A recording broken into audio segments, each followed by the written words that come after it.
Pinag-usapan na ang isang ideyang matagal ng pinapangarap ng mga Filipino basketball fan, ang what-if scenario.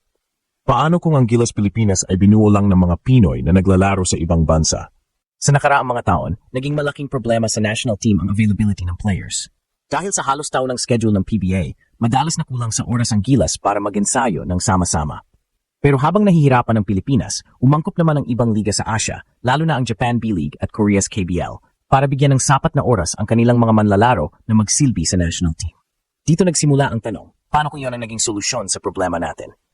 Magkakaroon ng isang team na hindi lang puro PBA players, kundi isang grupo na sanay sa international schedule at iba't ibang sistema ng basketball. Isang team na may chemistry at continuity dahil sa regular nilang pagsasama-sama. Isang team na binuo para sa international stage. Sa ilalim ng vision na ito, titingnan natin kung ano ang magiging itsura ng isang Gilas team na binubuo ng mga Filipino basketball exports, assuming na si Justin Brownlee pa rin ang naturalized player ng team. Ito ay hindi lang basta roster analysis. Ito ay isang pag-explore sa potential na future ng Gilas. Isang mundo kung saan ang pangarap na maging consistent powerhouse sa Asia ay posible. Handa na ba kayong pumasok sa what if na ito? Ito na ang breakdown ng mga players na bumubuo sa ultimate what if Gilas roster. Ang what if roster ay magsisimula sa backcourt na binubuo ng guards at wings na galing sa iba't ibang liga. Magkakaroon tayo ng isang solidong backcourt rotation na kayang mag-execute ng iba't ibang play type at mag-adjust sa iba't ibang sitwasyon ng laro. SJ Belangil Koguth Pegasus. Sa Korea, nagpakitang Gilas si SJ Belangil bilang isang efisyenteng guard. Sa kanyang average na 4.1 puntos at 4.7 assists, ipinakita niya ang kakayahang maging consistent scorer at facilitator. Ang kanyang playmaking ay tumatayo sa kanyang 28.6% assist rate na nagpapakita na kaya niyang mag-create ng opensa para sa kanyang teammates. Masasabi rin na thriving siya bilang isang pick-and-roll ball handler, 1.0 PPP, at sa transition, 1.3 PPP, na perfectong fit sa isang versatile na opensa ng Gilas. Ang kanyang laro ay nagbibigay sa Gilas ng isang point guard na kayang magbalanse sa pagpapatakbo ng offense at sa pag-atake. Kiefer Ravena, Yokohama B. Corsair. Hindi matatawaran ang karanasan ni Kiefer Ravena sa parehong domestic at international stage. Sa kanyang 9.8 points at 3.8 assists, nagpapatunay siya bilang isang steady playmaker.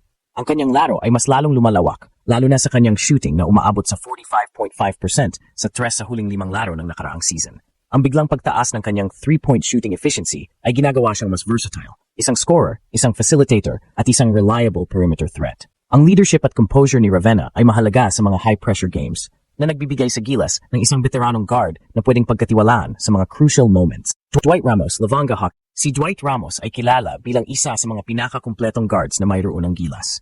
Sa kanyang pag-improve sa 3-point shooting, 30.3%, mas nagiging epektibo siya bilang isang floor spacer. Pero bukod sa shooting, kaya rin niyang magambag bilang isang off-ball player, lalo na sa cuts kung saan umaabot siya sa 1.5 PPP. Nagpapatunay ito na hindi niya kailangan hawakan ng bola para magkaroon ng impact sa laro.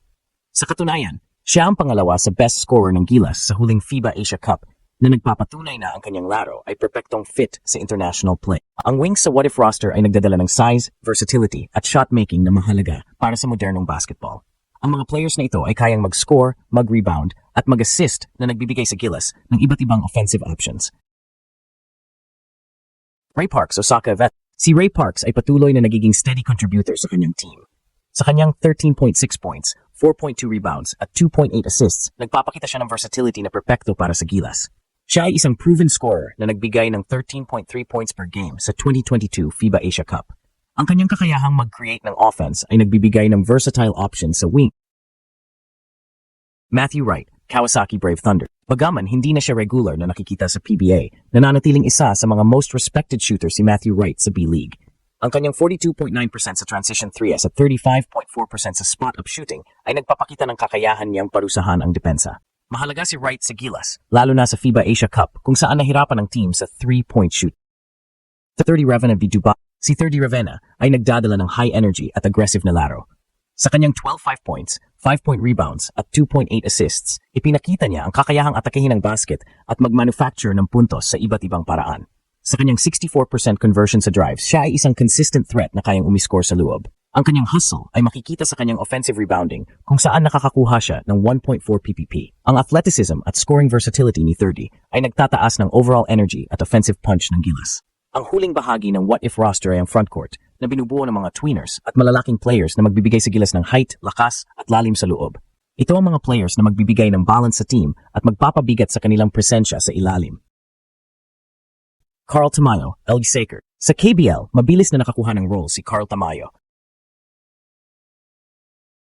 Sa kanyang 15.2 points at 6.0 rebounds, nagpapakita siya ng offensive potential na mula sa low post scoring hanggang sa pick and pop jumpers.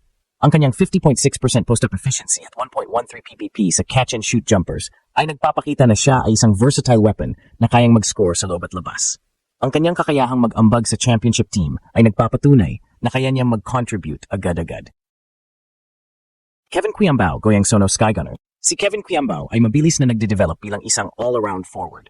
Sa kanyang 16.9 points, 6.3 rebounds at 3.9 assists, nagpapakita siya ng on-ball skills na bihi isang tweener. Ang kanyang efficiency off movement, tulad ng 1.4 PPP sa cuts at 1.2 PPP sa handoffs, ay nagpapakita na kaya niya maging epektibo sa loob ng sistema. Siya ay isang forward na kayang mag-facilitate, mag-score at mag-stretch ng depensa na ginagawa siyang isang malaking piraso para sa kinabukasan ng Gilas. William Navarro, pang KCC. Si William Navarro ay isang dependable play finisher at defensive anchor. Sa kanyang stint sa PBA, nagpakita siya ng 15.2 points, 8.5 rebounds at 1 point assists. Ang kanyang kakayahang mag-rebound at mag-finish ng plays ay ginagawa siyang natural fit sa Gilas. Sa 2022 FIBA Asia Cup, nagpakita siya ng kanyang halaga bilang isang tough defender at reliable scorer. Si Navarro ay nagbibigay sa Gilas ng isang glue guy, isang player na kayang gawin ang mga dirty work at magambag sa team nang hindi nangangailangan ng high usage. Kai Soto, Koshigaya Alpha. Si Kai Soto ay isa sa mga centerpiece ng Gilas. Sa kanyang 13.8 points, 9.5 rebounds at 2.0 assists, nagpapakita siya ng versatility na hindi lang sa rim. Ang kanyang pag-develop sa mid-range game, 1.13 PPP, ay nagdaragdag ng bagong dimensyon sa kanyang opensa. Ang kanyang combination ng height, touch, at ability na tumira sa labas ay ginagawa siyang isang hirap-pantayang player. AJ Ejikivel. Si AJ Edu ay isang defensive anchor. Sa kanyang 1.4 blocks per game, siya ay nagiging rim protector ng team. Ang kanyang rim protection at physical interior defense ay crucial, lalo na sa international play. Ang kanyang kakayahang kontrolin ng paint ay nagbibigay ng kalayaan sa kanyang mga teammates na maging mas agresibo sa perimeter.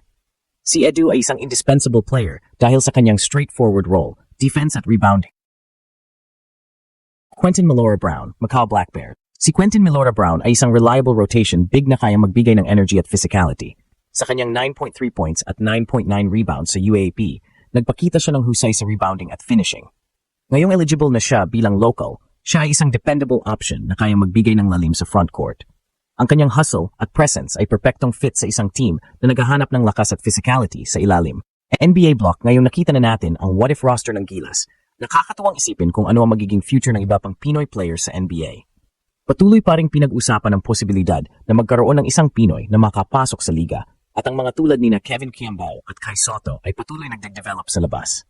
Ang kanilang karanasan sa KBL at P-League ay nagiging mahalagang hakbang patungo sa kanilang pangarap na makalaro sa pinakamalaking stage sa mundo.